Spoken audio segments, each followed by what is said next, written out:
York Times is now reporting that Russian forces have destroyed at least 20% of all the equipment that the United States and NATO have sent to Ukraine for them to use in the counteroffensive. That's great news. So 20% of all the equipment has been sent there. Many believe that number is much higher. Of course, 20% seems kind of low, right? I guess if the New York Times is saying that.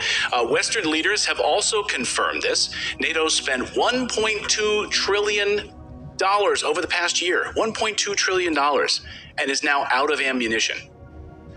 Money well spent, according to Lindsey Graham, who likes killing Russians. Free or die. Free or die. Now you are free. Yes. And we will be. And the Russians are dying.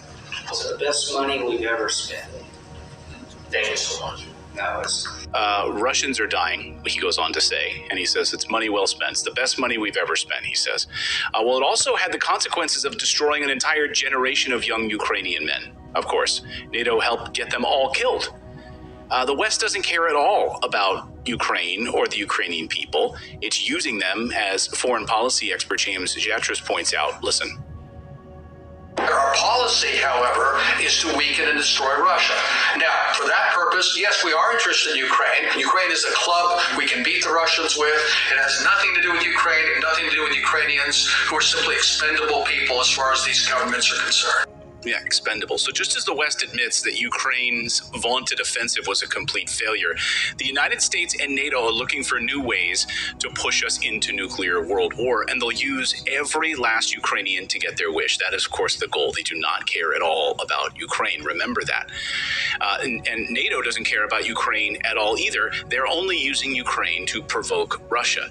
We know this unequivocally, and they are getting incredibly desperate in the move on this. Around 3 a.m. this morning, NATO-backed Ukrainian forces launched a terror attack against the Crimean Bridge, the largest bridge going into Crimea, of course. It was a terror attack against the people living in Crimea, Russia. This is an area NATO desperately wants to provoke. According to reports, the iconic Crimean Bridge was attacked using NATO-supplied unmanned ocean drones. How do we know that NATO and Ukraine were behind the attack? Well, they called their friends at the BBC, who they have on speed dial. Hey, BBC, we just want to let you know we take full credit for this. Watch. Hello, I'm Lucy Gray, and welcome to the programme. Sources in the Ukrainian security services have told the BBC that they carried out an attack on the bridge that links Crimea with Russia. The BBC has learned that the Ukrainian Navy, together with the security services, successfully targeted the bridge. Russia says 2 people were killed in what it's describing as an emergency on the bridge, which is currently closed to road traffic. Successfully. Wait. Yeah, this is how it happens. We were told Ukraine had no navy when we asked them about the Nord Stream pipeline. Right. Now they have a navy? No. I love how the BBC is pretending that Ukraine has a navy. That is so adorable. That's ridiculous. All right, so I'm stopped right there. I want to give all praise, honor, and glory unto Yahweh, Bahashem, Yahweh Shai, Bahashem Rachak Wadash. Double honor to the elders and apostles of Great Millstone who teach and who rule well, who taught us this truth through the power and spirit of Yahweh, Bahashem Yahweh Shai. Hey, Lord willing, this lesson's edifying. Just a quick update, you know what I'm saying? We got to stay on the news as watchmen. World War III is imminent. You know, things are happening. NATO is, they're saying NATO is behind that attack. Their recent attack on the Crimean Bridge over there. All right, it links Russia to Ukraine. You know what I mean? It links Russia to the land that they overtook over there in Ukraine. So they're saying that NATO is behind this, man. NATO being the beast, man. NATO and the EU, according to prophecy. This is what's gonna kick off, more things that happen in regards to World War III. Now we understand that it's not gonna happen yet because prophecy goes in order. Okay, what has to happen before the war pops off is the mark of the beast, man, and that it's in play already. We're just waiting for a situation to where they make it mandatory, man. But everything else is going according to prophecy, man. It could all very well happen, in a very short amount of time, man. So we got to be on our watch. It's gonna be fast, man. Prophecy is moving fast, man. That's the spirit that we've been in, man, as of lately. Watching these prophecies because the Lord is doing stuff, man. He's accelerating the prophecies, man. Okay, things are happening. Don't get caught, being lazy and enjoying your life, man. I mean, we're trying to get out of here, man. This is not our rest, and the Lord's getting ready to break us out of prison, man. It's going to be by way of World War III, okay? And, the Lord sending his angels, man. The Lord, Yahweh Shai returning with his angels, man. That's how we're going to get the fuck up out of here. And it's happening, man. Just as the Bible states. So, that's going on, man. That's a recent update, man. But like I said, it's not going to pop off until the mark of the beast is made mandatory, man. Okay, until these damn elites make this chip necessary for you to participate in their society. And they're already talking about it. I did a lesson on that recently. All right, the World Economic Forum was saying that in order to participate in the economy, you're going to have a chip under your skin. So it's lining up, man.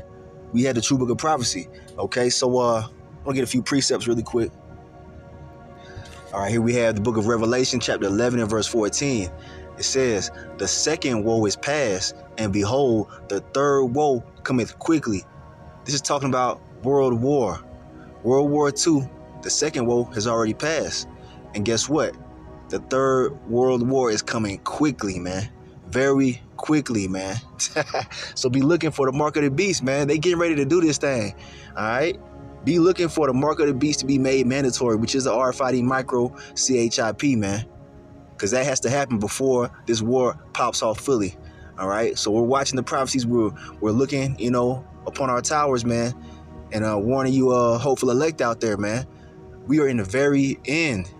The Lord Yahweh Shai is getting ready to return, man, soon, man, to free us, to liberate, to free the Israelites, should I say, not liberate, to free us, man. Okay, so let's get a few more precepts. I'm going to close it out. I got to head to the plantation and whatnot. Okay, so here we have the book of Jeremiah, chapter 49 and verse 20, and it says, therefore, hear the counsel of the Lord Yahweh, Bashem Yahweh Shai, that he hath taken against Edom. All right, that's the so-called white man. And his purpose is that he hath purpose against the inhabitants of Teman. Surely the least of the flock shall draw them out. Surely he shall make their habitations desolate with them. So where it says the least of the flock shall draw them out, that's talking about those Amalekites, man. The so-called Jews over there in the Holy Land, you know what I'm saying? Those perpetrators. They're going to be the main catalyst that pops off World War III. So be watching for that, man. The Lord gives us the play-by-play in these prophecies, man. The least of the flock, man. That's talking about Amalek, man. The 1948 is a small hat beating those people over there, man. Okay? The nation of Israel, okay? Or the state of Israel, should I say. Not nation, the state of Israel. All right? They're going to pop this war off, man. And it could be dealing with Iran. Because Iran, and Russia, they're tight, man. So if they do something to Iran, Russia going to step in. That's how it's going to pop off, man. The least of the flock. So take that into account, too. All right? But, yeah, man, things are happening, man. The two opposing sides are gearing up for this third world war, man. Okay? It's going to happen. And no amount of praying it away. You can't pray this away. This is prophecy, man. This is the Lord's will. You got a lot of these Christians out here, man, trying to pray for peace and all that. Nah, man. No. This is the war that's going to end Esau's kingdom, man. Let's get a quick precept on that. All right, here we have Isaiah chapter 9 and verse 5. It says, for every battle of the warrior is with confused noise and garments rolled in blood, but this shall be with burning and fuel of fire. All right. Now check this out. This is talking about how the battles of old, ancient battles, all right, they were fought, in the element of close combat, man. You had to get up on your enemy and thrust your sword through his ass, man. You had to actually, fight, man. But now, the way technology is, it's mostly fought with bombs and drones and shit like that, man. Okay, explosives. That's that burning and fuel of fire, man. Things being set on fire by explosives and whatnot.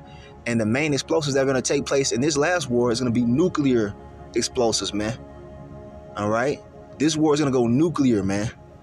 It's going to get to that point, man. And America, Babylon the Great is going to be completely consumed in fire, man. All right? This is where we're headed, man.